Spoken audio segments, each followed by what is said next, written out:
Hola, bienvenido a nuestro canal de historias sabias. Disfruta mirando. Rosendo Santiago estaba sentado en su despacho, apoyado cansadamente con la espalda rígida de tanto tiempo de pie contra el pequeño sofá acolchado. La operación había durado más de 6 horas.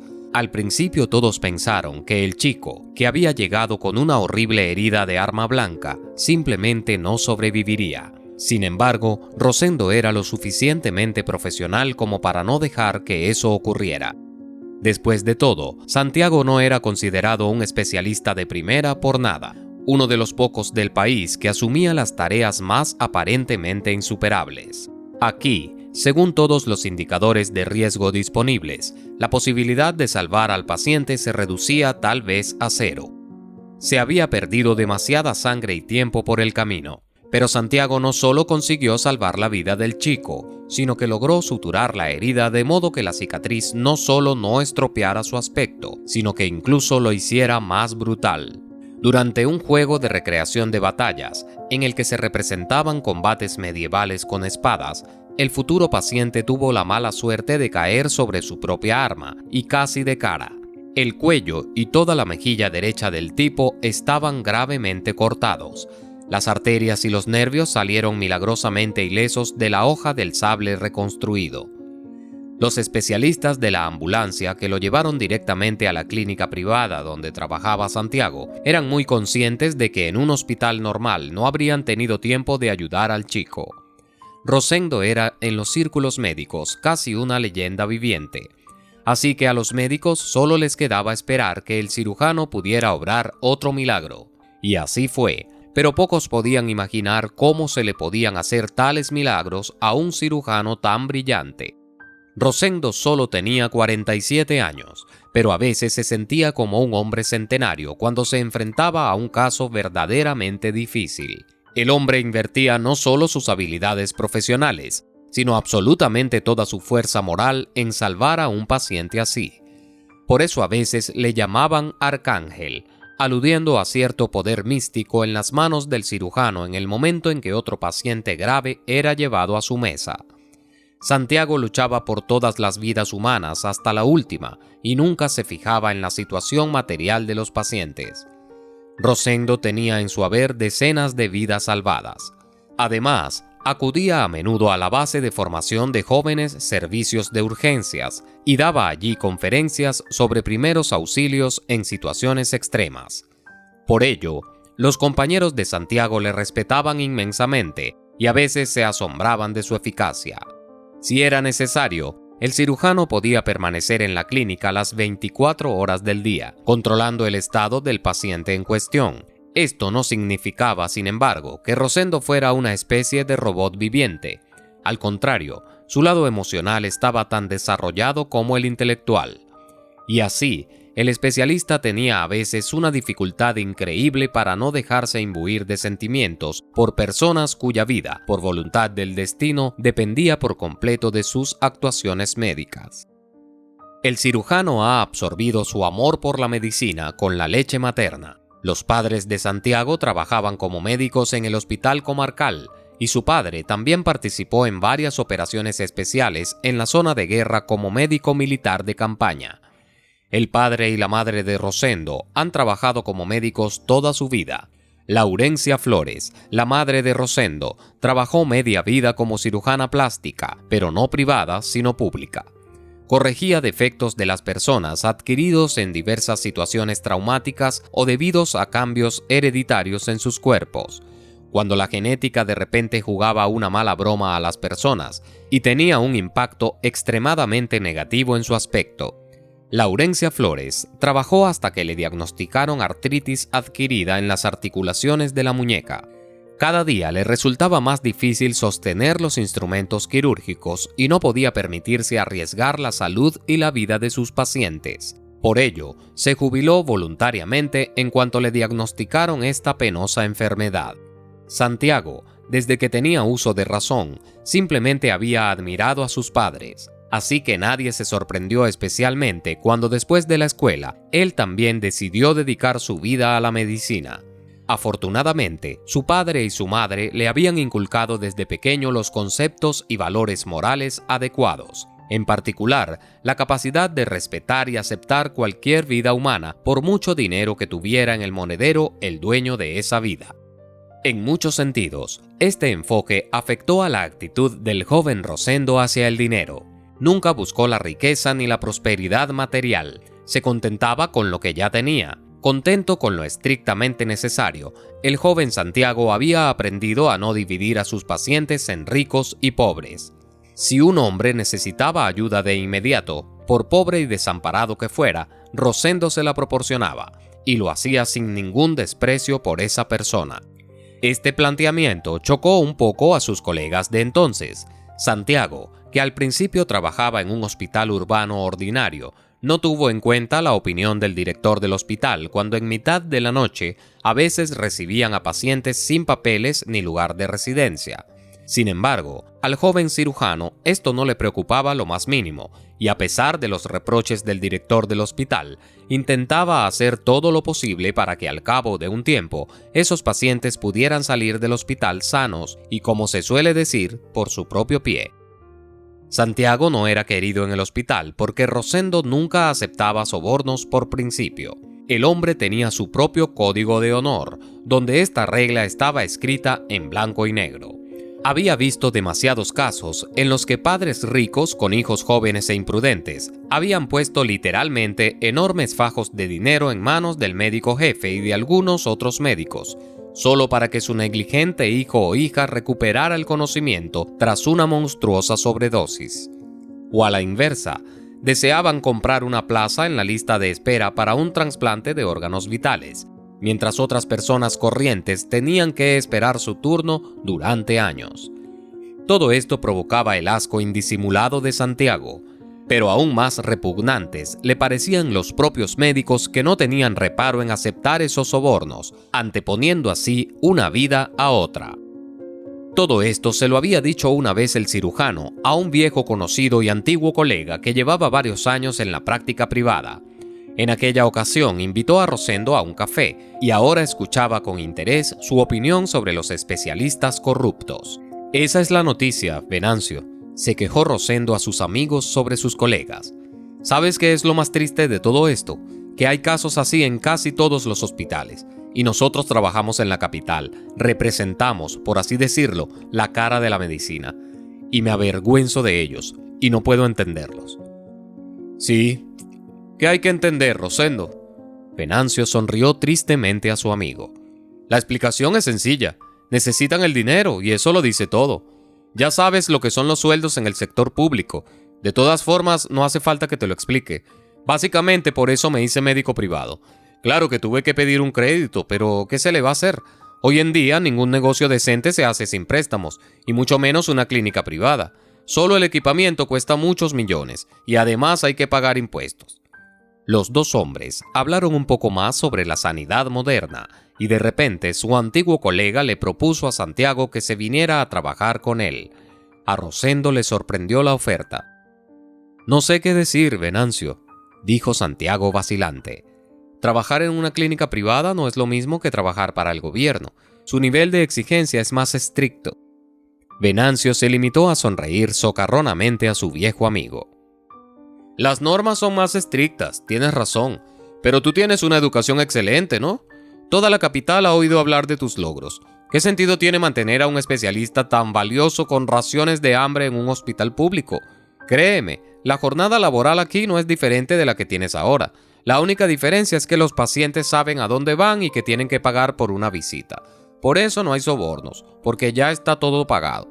Todo está en el recibo, ¿sabes? Por lo demás, los mismos pacientes, los mismos problemas, solo que en lugar de un soborno hay un precio concreto.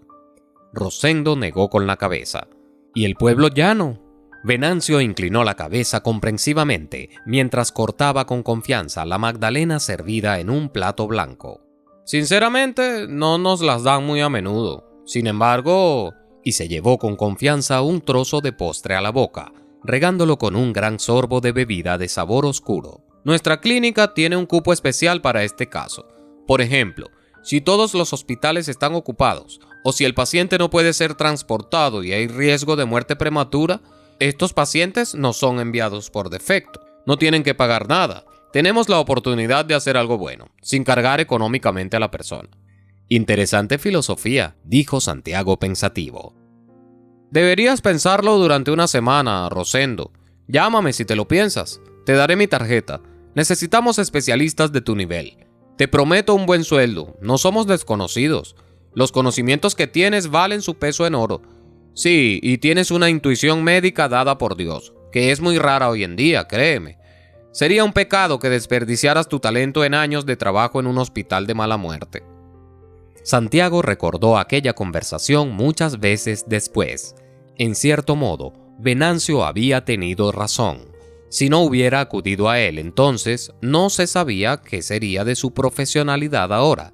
De hecho, podría ser que el entonces joven cirujano hubiera pasado los mejores años de su vida laboral discutiendo sin parar con los corruptos gestores de aquel hospital de ciudad.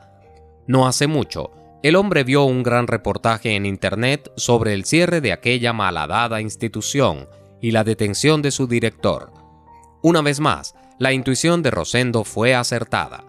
Resultó que, desde hacía algunos años, el director del hospital comerciaba ilegalmente con órganos de donantes extraídos ilícitamente a pacientes fallecidos. Cuando la cara de su antiguo jefe apareció en cámara, Santiago se indignó. Ahora Rosendo llevaba más de 15 años trabajando con éxito en la clínica de su amigo, y durante todo ese tiempo atendía periódicamente a ciudadanos absolutamente corrientes y absolutamente gratis. En esta parte del trato Venancio no le mentía, existía un cupo, y Santiago tenía la suerte de salvar a mucha gente buena. Si profesionalmente Rosendo tuvo más que éxito, la vida personal del hombre, por desgracia, fue todo lo contrario. Su mujer le había abandonado hacía 5 años, cuando ya no le era posible ocultar a su marido sus numerosos adulterios.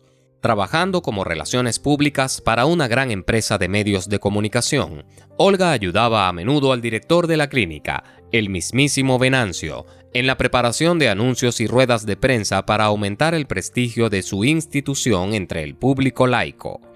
Al principio, el propio Rosendo incluso se alegró de esta iniciativa de su esposa.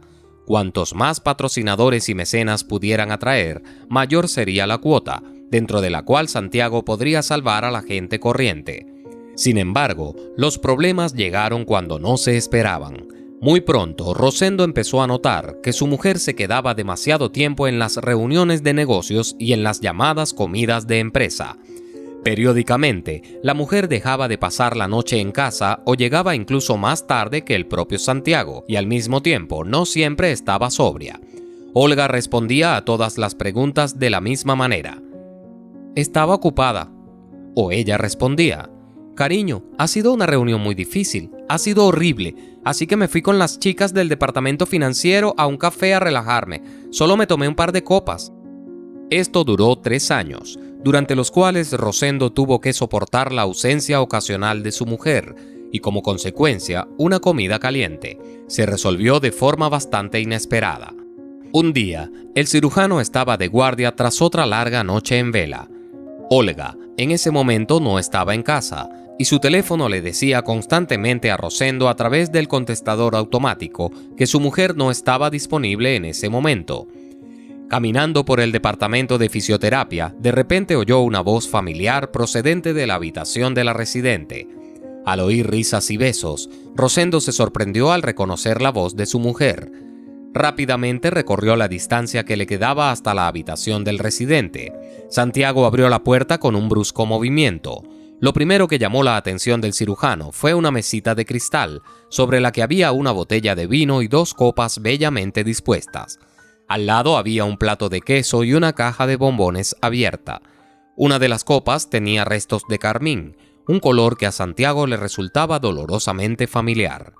«¡Rosendo! ¿Qué haces aquí?», oyó el grito indignado de su mujer al segundo siguiente.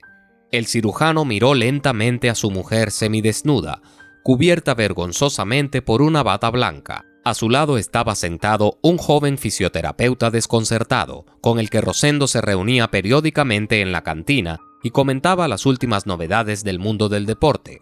Ambos eran muy aficionados al fútbol y al hockey. El joven bajó los ojos avergonzado, pues no tenía sentido decir nada ni excusarse. «¿Qué hago yo aquí, Olga? En realidad, Nicolao y yo», señaló con la cabeza al fisioterapeuta. «Los dos trabajamos aquí. ¿Y qué has estado haciendo con él todo este tiempo?» «Nicolao, ¿por qué estás callado como un pez?». Olga empujó con el hombro a su amante, repentinamente entumecido. «Dile algo». «Olga y yo llevamos saliendo mucho tiempo, pero no queríamos molestarte innecesariamente. Ya tienes suficientes problemas en tu trabajo. Cada día es estresante». El fisioterapeuta se llevó la mano a la camisa y trató de abrocharse los botones con dedos temblorosos. Rosendo se limitó a sonreír amargamente. «Todos los días son estresantes», repitió las últimas palabras del chico. «Eso está claro. Ahora, Nicolao, prepárate para ir a trabajar. Vendrá el encargado y tú con ese aspecto. No es bueno. Olga, hablaremos contigo en casa y por favor, sé puntual esta noche». Dicho esto, Rosendo salió en silencio de la sala de espera bajo la mirada ceñuda de su infiel esposa, dejando que ella y su amante se arreglaran sin miradas indiscretas. Por la noche, a la pareja le esperaba una desagradable conversación en casa. Para gran disgusto de Olga, Rosendo no montó una escena ni la escandalizó. Solo quería saber por qué su mujer había decidido de repente que estaría mejor con otro que con él. Por supuesto, se sintió tremendamente ofendido y dolido. Al fin y al cabo, este tipo de traición duele mucho. «¿Por qué? ¿No tienes ni idea?», le preguntó su mujer en tono burlón. «A veces me parece que no te importa si estoy en casa o no. Estás tan concentrado en tu trabajo que no te fijas en nada de lo que te rodea, y yo necesitaba tu atención, ¿sabes? Amor, como quieras. Ni siquiera sabes si me amas. Nunca me quisiste. Pero al menos recuerda que tuvimos un aniversario de bodas la semana pasada, ¿no? Y todavía no soy vieja, Rosendo. Y Nicolao, de todas las personas, me hizo sentir así. ¿Sabías que él y yo llevamos juntos 3 años? Santiago sintió que una frialdad glacial se apoderaba de sus manos entrelazadas sobre el regazo. Miró lentamente a Olga. «¿3 años?», volvió a preguntar con voz ronca. «¿Y has estado callada todo este tiempo? ¿Pero por qué, Olga? ¿Por qué?». Su mujer se limitó a agitar su rubia cabellera con disgusto. «Sí, porque sí, Santiago, porque esperé hasta el último momento a que tal vez sospecharas algo, a que te pusieras celoso de mí. Al fin y al cabo, tenía la esperanza de que aún pudiéramos tener un hijo». La mujer se apartó rápidamente una sola lágrima de la mejilla. «Pero tú debes estar sin hijos, agotado por tus operaciones, trabajas las 24 horas del día, no puedes prestar atención a tu mujer». El tema de tener hijos juntos siempre ha sido un punto delicado para Santiago. Desde hace casi 20 años que la pareja vive junta. Han intentado periódicamente tener hijos, pero nada ha funcionado. Ni siquiera la fecundación in vitro, a la que Olga se sometió hasta 4 veces, sirvió de nada. La mujer seguía culpando a su marido de lo sucedido, insinuando la incapacidad del hombre para tener hijos. Sin embargo, no se sometió a ningún examen y no se encontró ningún problema especial. En cuanto a Olga, se resistía enérgicamente incluso a la idea de que algo pudiera irle mal. Sorprendentemente, sus pruebas tampoco mostraron nada especial, así que había algo más detrás de la falta de hijos de la pareja. ¿Has pensado alguna vez que no has podido concebir en todos estos años solo porque puede haber entre vosotros una banal incompatibilidad fisiológica?, le preguntó una vez a Rosendo un médico que le estaba observando. ¿Qué quiere usted decir? El cirujano no acababa de entender. ¿Está diciendo que no somos el uno para el otro? No exactamente, advirtió al atribulado hombre. Verá, a veces ocurre que los cónyuges se quieren, pero no tienen hijos. Y no porque tengan problemas psicológicos en la familia, aunque tampoco se excluye esta opción. Es porque sus cuerpos no reaccionan físicamente entre sí de la manera necesaria para crear descendencia.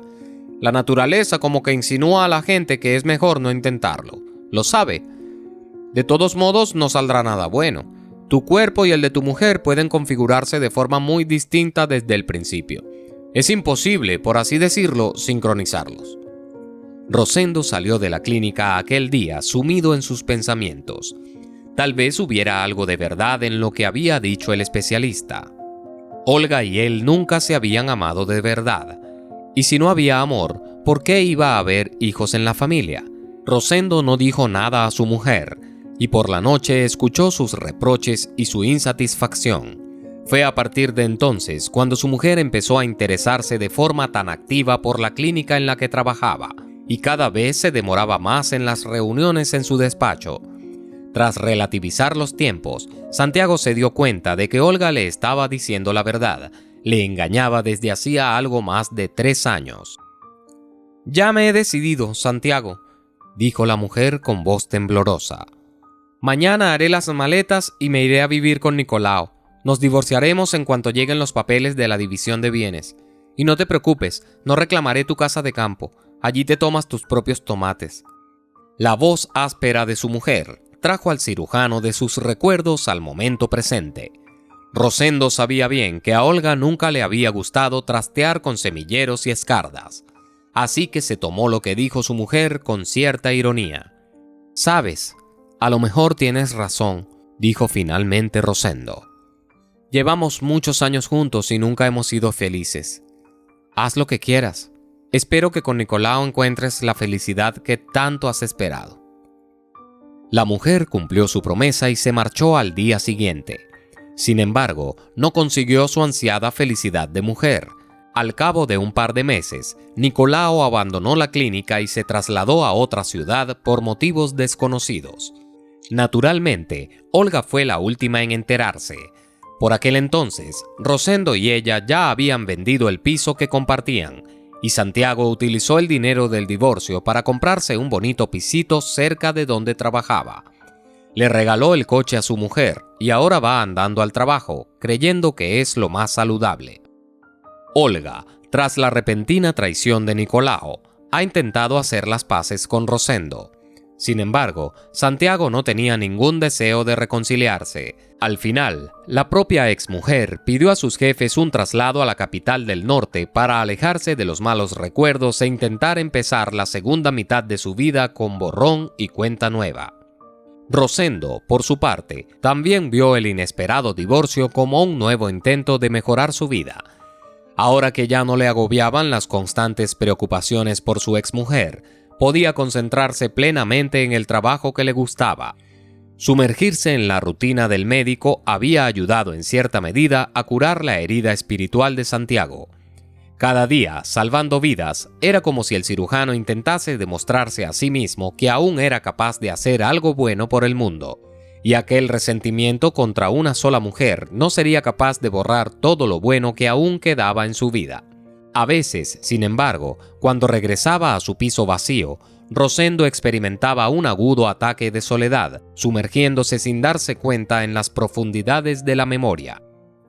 Sentado al atardecer, frente a la ventana abierta de par en par, el médico rememoraba los días de su época de estudiante, aquella época dulce y a la vez amarga, en la que había amado y había sido amado por una hermosa muchacha, que había proporcionado al estudiante muchos momentos felices y emocionantes.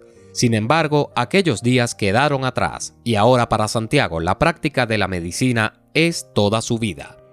La clínica se convirtió en su casa, donde pasaba la mayor parte del tiempo. La otra mitad del día prefería pasarla con su fiel perro, Chaplin, que se convirtió en un verdadero desahogo emocional para él. Rosendo recogió a Chaplin cuando aún era un cachorro. Lo encontró en un callejón cuando volvía del trabajo. El pequeño cachorro gimoteaba con fuerza. Hacía poco que había abierto los ojos, pero lo habían dejado solo. Santiago sintió pena por el cachorro y decidió quedárselo. Al principio incluso tuvo que alimentarlo con un biberón de leche, pero pronto el cachorro creció y empezó a comer comida normal para perros, lo que alivió la vida de su siempre ocupado dueño.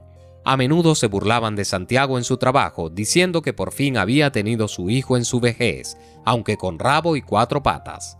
Santiago bromeaba diciendo que entendía demasiado. Ahora tendría un amigo fiel que no le dejaría estar triste.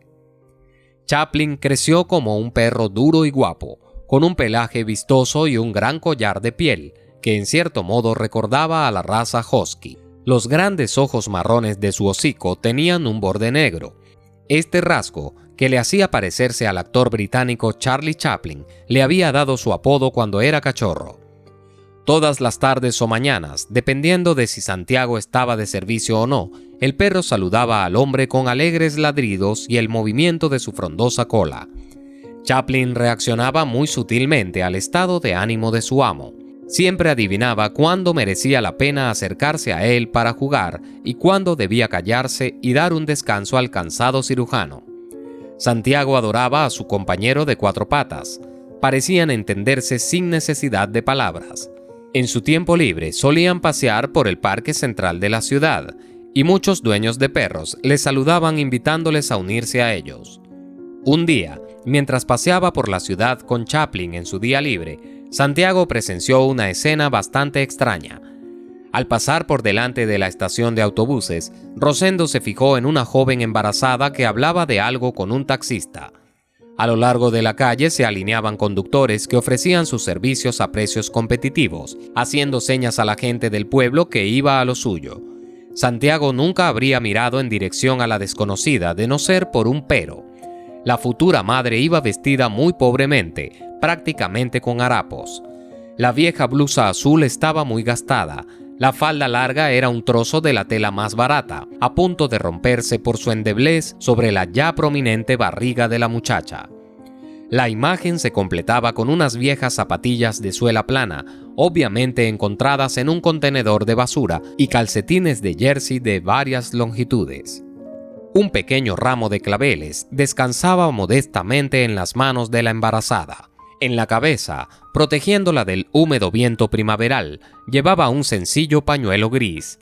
Suplicó entre lágrimas a uno de los taxistas que la llevara al lugar que le habían indicado, al lugar que el cirujano no podía oír, pero a todas sus súplicas los taxistas respondían más o menos lo mismo. Escucha, muchacha, no te metas con la gente honrada que gana dinero. Ya te lo he dicho, solo por una cierta cantidad de dinero, nada menos. ¿Entendido? El hombre de acento oriental estaba evidentemente molesto por la insistencia de la reticente dama. Pero yo no tengo tanto dinero. Ella casi lloraba. Por favor, lo necesito de verdad, ¿sabe? Puede que pronto no pueda llegar a ninguna parte. La mujer embarazada miró al conductor, acariciándose suavemente el vientre que sobresalía por debajo de la falda. «Mario, ¿qué haces con estos vagos?», se les acercó el otro conductor. «¿Hay algo que no entiendas, sarnosa? ¿Quieres salvar a tu hijo?». La chica se quedó estupefacta ante aquella grosería y se limitó a asentir con unos ojos enormes. «Ahora vete de aquí». El hombre se inclinó sobre ella, acercándose de forma amenazadora. Santiago se acercó rápidamente a la mujer embarazada, bloqueándola con la espalda del insolente conductor. Chaplin ladró con fuerza, obligando al hombre a retroceder. Hombre! ¿Qué quieres? Nada, respondió Rosendo con calma. Deja de amenazar a la chica o llamaré a la policía, y haré que dispersen a toda tu partida en un instante. El conductor se limitó a levantar las manos en un gesto conciliador. No quiero problemas. Santiago se dio la vuelta para mirar a la embarazada, sacó la cartera de la chaqueta y sacó dinero. Se lo entregó a la asustada chica. Toma, cógelo. Veo que realmente necesitas estar en ese lugar. Mario te llevará sana y salva, ¿verdad, Mario? El cirujano miró sombríamente al conductor de aspecto oriental, que un minuto antes había intentado deshacerse de la mendiga. Claro que sí, claro que lo haré. ¿Por qué no? Siéntate, muchacha, y ponte cómoda. El conductor intentó sonreír débilmente, pero no se le daba muy bien. ¿De verdad es para mí?, preguntó sorprendida la desconocida embarazada. Dios mío, muchas gracias. Te lo devolveré, te lo prometo. Mándame un mensaje con tu dirección y luego te envío un giro postal. Cálmese, la interrumpió el hombre. No necesito nada de usted. Para mí es poca cosa, y ahora es mucho más importante para ti. El cirujano se sorprendió un poco ante esta sincera expresión de gratitud. Por su parte, había mostrado a la muchacha una simpatía puramente humana, y por supuesto lo había hecho sin miramientos, sin esperar un reembolso. Olfateándose la nariz, la futura madre dijo con voz temblorosa: «Gracias de nuevo. Hoy es un día especial para mí, el cumpleaños de mi madre, así que quería hacerle un regalo». Avergonzada, miró directamente a los ojos a su inesperado benefactor. Parecía tener unos 20 años. Rosendo respondió: «Por supuesto, tú decides en qué gastar el dinero. Pero por favor, tenga cuidado. En tu situación debes evitar las emociones». Ella sonrió ligeramente y subió al taxi. Mario ya le había abierto la puerta convenientemente. Santiago y su perro siguieron caminando, lanzando una última mirada de advertencia a los taxistas que se habían quedado en la carretera. De camino a casa, el cirujano oyó vibrar insistentemente el teléfono en el bolsillo de su chaqueta. Mirando la pantalla, el hombre asintió satisfecho. Era una llamada de un detective privado que había contratado hacía un par de meses para que averiguara información por su cuenta. «Hola, Rosendo. Soy Victorino Ferrer, de la agencia de detectives Dahlia. ¿Recuerdas?» «Por supuesto», asintió Santiago.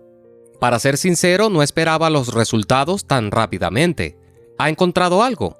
La voz al otro lado del teléfono rió con suficiencia. «Algo no, pero algo muy interesante, Rosendo.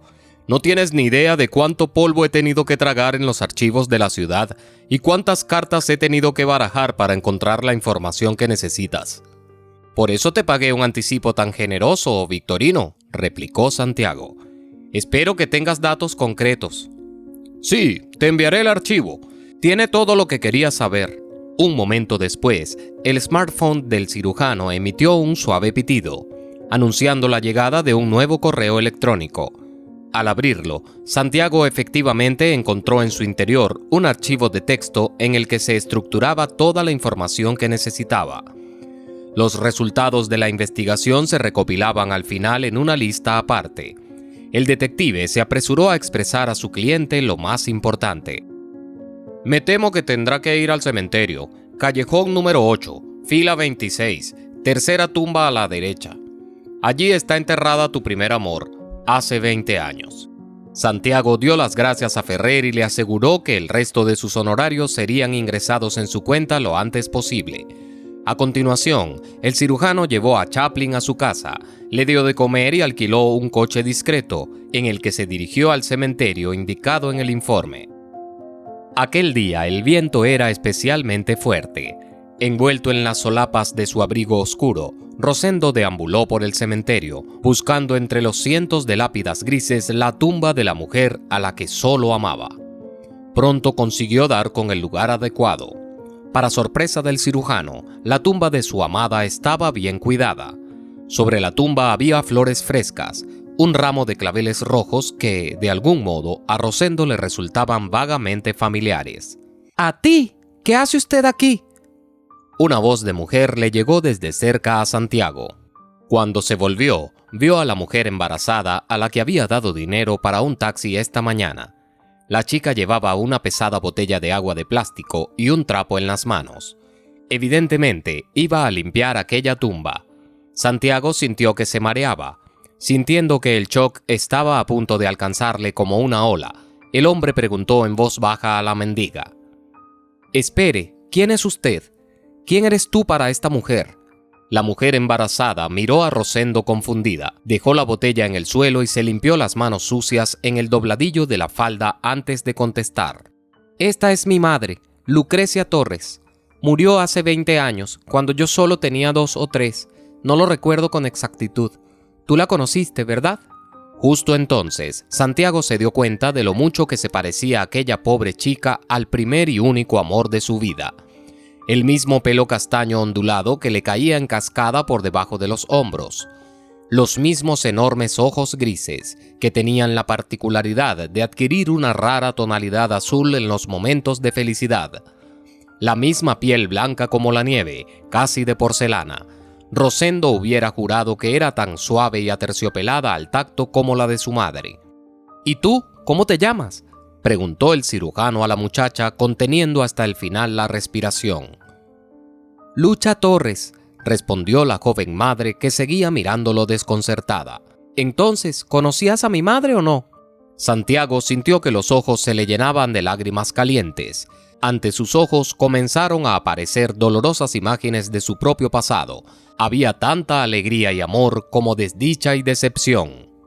Rosendo Santiago había conocido a Lucrecia Torres en la cafetería más corriente. Estaba en 5º curso de medicina y soñaba con ser cirujano cardíaco. Entre clase y clase, Rosendo y sus amigos solían visitar una pequeña pero acogedora cafetería a un par de manzanas de distancia. Fue allí, en la cola de la caja registradora, donde la vio por primera vez, una chica con una cascada de pelo castaño y unos ojos sin fondo del color de un cielo tormentoso. ¿Quieres tartas?, preguntó Rosendo a la chica que le precedía, mirando con recelo las 2 últimas empanadillas que reposaban lánguidamente en la vitrina de pastelería. «Depende de con qué estén hechas», dijo la desconocida sonriendo. «Sí, por ejemplo, con patatas o cebolla y huevos, entonces no. Pero si es de pollo o mermelada, quiero un poco». «Gracias a Dios», Rosendo suspiró aliviado. «Estos son solo con patatas». No pensaba que el destino de los productos de pastelería interesara tanto a los licenciados en medicina, bromeó la bella riendo alegremente. Rosendo estaba escaldado como el agua caliente. ¿Cómo lo sabía?, preguntó el estudiante, sorprendido por la capacidad de observación de la chica. Ella respondió con una sonrisa socarrona. «Bueno, no es un caso complicado. Los médicos soléis a medicina. Si las ventanas no estuvieran abiertas, podríais asfixiaros». La chica volvió a reír, y Rosendo pensó que podría escuchar el sonido de su voz para siempre. Ese mismo día, los jóvenes volvían juntos de clase a casa.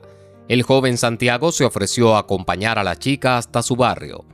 Lucrecia estudiaba en la universidad como costurera. Sabía mucho de tejidos y de la construcción de siluetas ganadoras en la ropa. Tenía muchas esperanzas de convertirse algún día en una verdadera diseñadora de moda. La alegría y determinación de la chica impresionaron mucho a Rosendo. Pronto no se dio cuenta de que se había enamorado perdidamente de ella. Afortunadamente, Lucrecia Torres correspondió a sus sentimientos, y el fuego de la verdadera pasión adolescente que todo lo consume brilló entre ellos. A Lucrecia le encantaban las historias divertidas de Rosendo, y deseaba de verdad que él pudiera conseguir todo lo que había planeado para sí en los próximos años. El único punto oscuro en la vida de la muchacha eran sus propios padres. Dio la casualidad de que la futura costurera creció en una familia de alcohólicos. Su madre abusaba demasiado del alcohol. Su relación con el dinero era tan difícil que a veces vendía su propio cuerpo para conseguir unas copas más y algo de comida. La niña no tuvo padre como tal, solo un padrastro, un alcohólico como su madre, pero con una adicción al juego aún más perniciosa.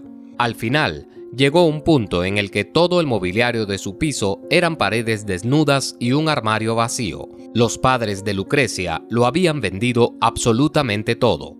Al principio intentó controlar la bebida de su madre e incluso trabajó como ayudante de sastre en un taller local, tratando de inspirar a sus mayores para que volvieran a la vida normal. Sin embargo, Lucrecia pronto se dio cuenta de que a sus padres les interesaba más el alcohol en la mesa y el dinero en el bolsillo para hacer el tonto, y que solo consideraban a su hija como su único sostén económico.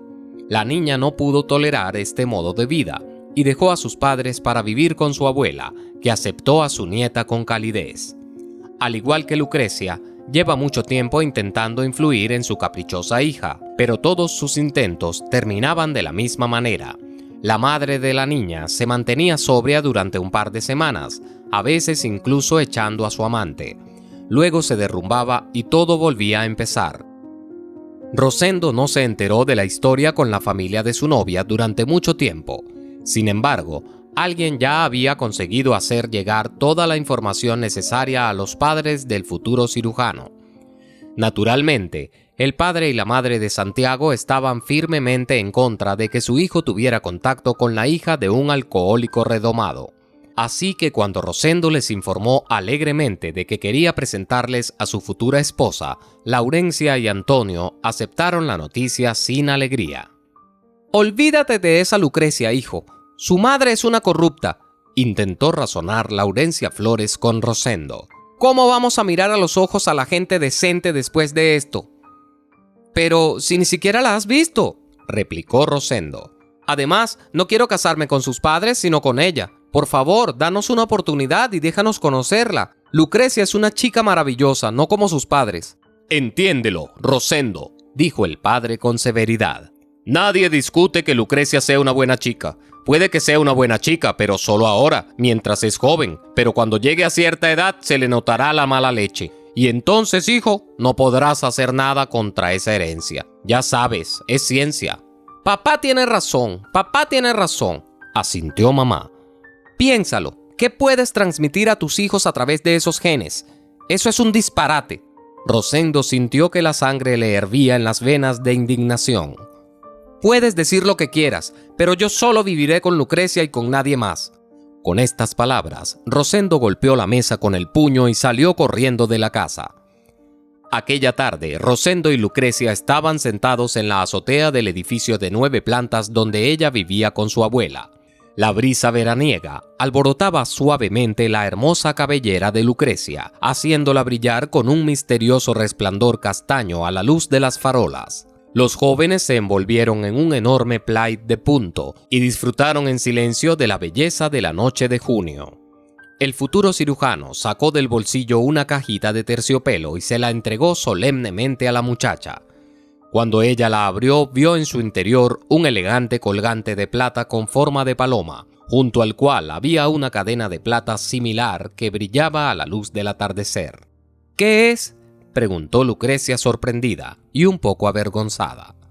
Es una muestra de fidelidad eterna, dijo Rosendo, jadeando de emoción, y tirando del dobladillo de su camisa tenía un collar de la misma pieza. ¡Dios mío, es precioso! Lucrecia sonrió feliz. Rosendo la ayudó a abrocharse el adorno y la besó con ternura. Lucrecia, solo tengo que aguantar unos meses más, sacarme el título y ya está. Te prometo que nos casaremos en cuanto me gradúe. Claro que el alojamiento no será muy bueno al principio, pero probablemente conseguiré unas prácticas en alguna ciudad lejana, y entonces me darán un lugar donde vivir, así que no estaremos perdidos, Lucrecia. Confía en mí, eso es todo. ¡Ay, Rosendo, qué soñador eres! Lucrecia respondió riendo. ¿Qué haría yo en esa ciudad tan lejana? Aún me queda un año de estudios. Te conseguiremos un traslado, le prometió Rosendo seriamente. Hablaré con la gente adecuada. Mi padre tiene muchos contactos. Ellos conseguirán que te trasladen. Y añadió Rosendo sonriendo. Hasta con beca. Recordaron aquella noche el resto de sus días, porque fue la más feliz de sus vidas. Pero de repente todo se detuvo. Aproximadamente una semana después de aquella conversación, Lucrecia desapareció de repente. El joven novio la buscó por todas partes, tanto en casa de sus padres borrachos como en el piso de su abuela, pero no la encontró. Su abuela le contó a Rosendo que Lucrecia hizo las maletas de repente y se marchó, pero no le dijo a nadie dónde ni por qué. En la escuela de costura tampoco ayudaron al chico. Lucrecia parecía haberse esfumado sin dejar ni una sola pista sobre dónde encontrarla. Al cabo de otra semana, Rosendo fue llamado de nuevo por sus padres para una gran charla. Le dijeron que su Lucrecia se había liado con un tipo de la zona que iba en una moto de lujo. Era él quien se la había llevado lejos al norte del país. Así que ya no tenía sentido buscar a la novia infiel de Rosendo. Para demostrarlo, el padre llevó a su hijo cierto telegrama, redactado a posteriori. Decía, también supuestamente en nombre de su amada, que ella se marchaba definitivamente de aquel pueblo y pedía al futuro cirujano que nunca la buscara ni la molestara. Rosendo recordaba bien cómo entonces el mundo parecía haberse vuelto negro y rojo para él. Odio y celos fue todo lo que sintió en aquel terrible momento. Confiando en sus padres, se lanzó de cabeza a los estudios. Tras defender su diploma con nota, continuó sus estudios, compaginándolos con unas prácticas en uno de los hospitales más prestigiosos de la capital. Solo ahora, hojeando el material que le envió un detective, Rosendo lo supo. Su madre y su padre le habían estafado. De hecho, Lucrecia nunca había conocido a ningún motorista. A ella, igual que al chico, le dijeron que Rosendo tenía otra prometida mucho más prometedora. Así que la prometedora costurera no tiene nada que hacer cerca de una de las familias más respetadas del pueblo. Lucrecia, desconsolada, se vio obligada a marcharse y Rosendo no tardó en conocer a la mismísima Olga, que se convirtió en un partido más lucrativo para él. Al final, El prometedor matrimonio se convirtió en años de cautiverio moral y físico para el cirujano de Santiago. Así, los padres del joven médico consiguieron, sin saberlo, arruinar varias vidas a la vez. El destino de Lucrecia Torres, según ha sabido ahora Rosendo, fue trágico. Se enteró de que estaba embarazada cuando se trasladó a otra ciudad donde no tenía amigos ni familia. Le costó adaptarse, se sintió indispuesta y tuvo que pasar el resto del embarazo en un hospital local. Desgraciadamente, el embarazo y el parto se cobraron un alto precio en la joven. Tras dar a luz, Lucrecia solo pudo vivir 2 años. Después murió de cáncer debido al estrés crónico. La novia de Santiago murió en cuestión de meses y nadie fue capaz de ayudarla. Le pusieron a la niña el nombre de Lucha, y Lucrecia consideró que los 2 años que pasó con ella fueron los más felices de su corta vida. Durante todo ese tiempo, Lucrecia intentó trabajar en casa como costurera, haciendo pequeños arreglos de ropa. Y durante todo ese tiempo nunca renunció a su sueño de convertirse algún día en diseñadora de moda, pero el destino le deparó un destino diferente. Tras la muerte de su madre, Lucha fue internada en una residencia infantil, donde pasó toda su infancia y adolescencia sin apenas recordar a Lucrecia, salvo lo que pudo deducir de los vecinos de su madre en aquella época. Sin embargo, la niña no había olvidado ni por un momento el calor emocional que su cansada y enferma madre aún conseguía darle. Por eso la primera tarea y deber de su hija tras salir del orfanato fue encontrar la tumba de su madre y luego arreglarla. Lucha acababa de conseguir un trabajo como cocinera en una pequeña cantina del centro de negocios de la ciudad. Utilizó su primer dinero para arreglar la tumba de su madre y desde ese entonces vigila con regularidad el último lugar de descanso de su progenitora. Sin embargo, la tranquila vida de Lucha pronto empezó a tomar giros peligrosos, dolorosamente parecidos al trágico destino de Lucrecia. Al igual que a su madre, le presentaron a su futuro novio en una cantina que resultó ser nada menos que el hijo de un hombre influyente. El chico había vuelto ese año de vacaciones de sus estudios en Londres. Los sentimientos entre los jóvenes no tardaron en estallar, al igual que con la madre de Lucha. Sin embargo, a diferencia de Rosendo, el hombre rico no tenía prisa por declararse a su amada. Para él, ella no era más que un bonito juguete, una forma de divertirse en su tierra ancestral. Las cosas entre los jóvenes llegaron bastante lejos, y Lucha, que descubrió al cabo de un tiempo que estaba embarazada, se lo contó inmediatamente todo a su novio. Él, por supuesto, no quiso saber nada del bebé y ofreció dinero a la chica para que se deshiciera de él. El chico se apresuró a huir de vuelta a Inglaterra tras montarle un auténtico escándalo a Lucha. En el transcurso de la discusión, le prometió a Lucha que si se lo contaba a sus padres, dejaría de tener una vida tranquila y de trabajar en la ciudad. Lucha no era una persona tímida. Tras la marcha de su desventurado novio al extranjero, se arriesgó a pedir ayuda a sus padres. Y ahí estuvo su error fatal. Una familia de funcionarios, oliendo a la legua un posible escándalo, hizo absolutamente todo lo posible por destruir la vida y la carrera de la chica. A partir de ese momento, le negaron hasta el trabajo más sencillo, hasta el punto de que ni siquiera le permitieron fregar el suelo. A este ritmo, Lucha se encontró rápidamente por debajo del umbral de la pobreza, y ahora, completamente desamparada, se vio obligada a vagar como una mujer embarazada por las calles de la ciudad, de la que no tenía forma de escapar. Al escuchar la historia de su hija, Santiago no pudo contener sus roncos sollozos. Al fin y al cabo, solo ahora se había decidido a buscar a su prometida. Y es que hacía unos meses que su moribundo padre, Antonio Santiago, había confesado por fin el monstruoso engaño que él y su madre habían perpetrado contra la vida de su hijo y de su amada muchacha. El propio Rosendo no podía creer inmediatamente lo que había oído, pero cuando el padre demostró algunos hechos convincentes, al cirujano no le quedó la menor duda de que decía la verdad. Tras el entierro de su padre, Santiago se puso inmediatamente a buscar un detective privado adecuado y tras decidirse por la agencia Ferrer, se arriesgó a pagar al sabueso una suma bastante elevada por adelantado, para que pudiera encontrarle alguna información sobre el destino de su primer y único amor. Francamente, El cirujano nunca esperó que el rastro que el detective fue capaz de sacar de la densa maraña del pasado pudiera acabar no solo conduciéndole a la tumba de su novia, sino también propiciándole un encuentro con su propia hija, ya que Santiago había perdido toda esperanza de ser padre algún día. ¿Por qué lloras, Rosendo?, preguntó Lucha sorprendida. Ella había pensado hasta el final que el hombre que la había ayudado en aquella incómoda situación de dinero no era más que un viejo conocido de su difunta madre. «Estoy llorando porque por fin he encontrado a mi verdadera familia», dijo el cirujano sin contener las lágrimas. «Lucha, lo que pasa es que tu madre y yo queríamos casarnos, pero las circunstancias fueron tan... En fin, me siento muy culpable ante ella». «¿Culpable?», preguntó la chica con cautela. «¿Por qué?». «Por no haber sido capaz de cuidar de mi propia hija. Lucha, aunque ahora te parezca una locura, soy tu padre. Espero que alguna vez puedas perdonarme y aceptar mi ayuda».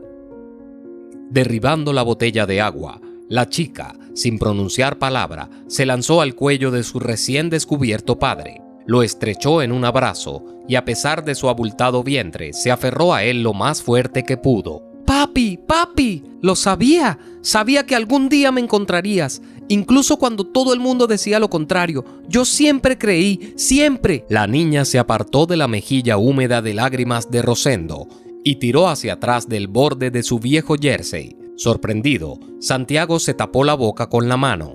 El mismo colgante maternal, que había sido el símbolo de la fidelidad y el amor de su pareja, brillaba alrededor de su cuello.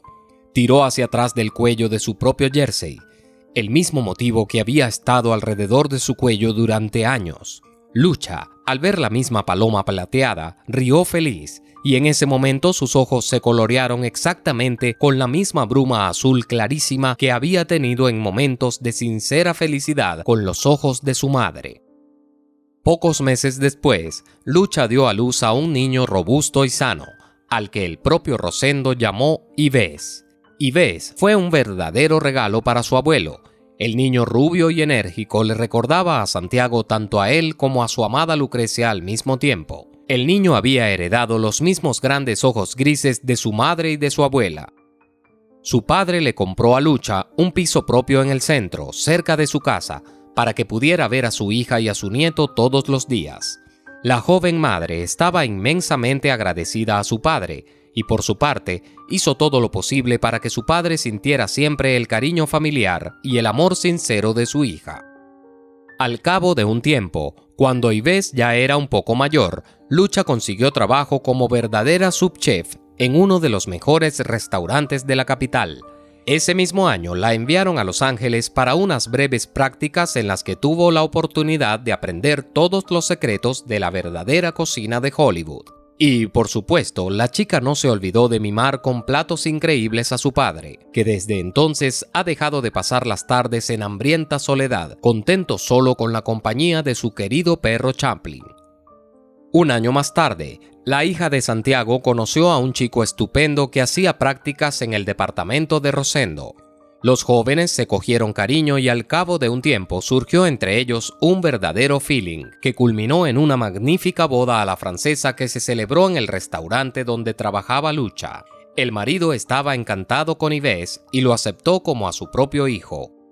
Ahora, mientras los jóvenes disfrutaban merecidamente de su luna de miel, Rosendo pasaba todo su tiempo libre con su nieto. El pequeño Yves podía pasarse horas jugando con el perro peludo de su abuelo sin sentirse cansado. Y es que este niño era uno de los primeros hijos de la familia Santiago que se sentía rodeado del cariño y los cuidados excepcionales de sus parientes desde hacía 2 generaciones. Eso significaba que este niño tenía todas las posibilidades de cambiar por fin a mejor el karma general de su familia. Si te ha gustado la historia, por favor, dale un me gusta y suscríbete al canal.